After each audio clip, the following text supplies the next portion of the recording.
The old porch light at the end of Maple Street never went off. Neighbors used to say it was broken, but it wasn't. It stayed on because of her.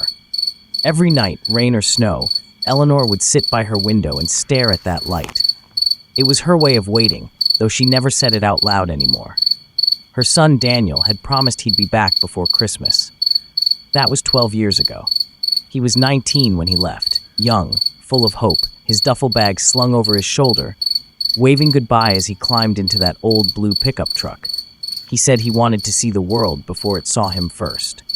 Eleanor didn't try to stop him. She just told him to call once in a while. And he did, for a while. Letters at first, then phone calls that came less often, then silence. The first Christmas after he left, she made his favorite dinner anyway. Roast chicken, mashed potatoes, and that cherry pie he always asked for. She kept his plate warm in the oven, just in case. By the third Christmas, she stopped setting the table for him, but the porch light stayed on. When people asked her why she didn't move, she said he'll know where home is if the light's still on. Years passed. The letters faded. The phone stopped ringing. She got older.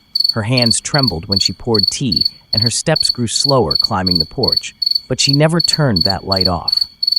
Then one evening in late autumn, the sky was gray and a light drizzle brushed against the window. Eleanor sat in her chair, the same one she had since Daniel was a boy. She looked at the porch light glowing faintly through the mist. A knock came at the door. It startled her. No one ever visited that late. When she opened it, a young man stood there in the rain. His jacket was soaked, his hair clung to his face, and he held something in his hands, a folded letter. "Ma'am," he said softly, I think this belongs to you." The letter was old. The paper yellowed and creased. The ink faded. It was postmarked 10 years ago. The name on the corner made her knees weaken. Daniel Thompson.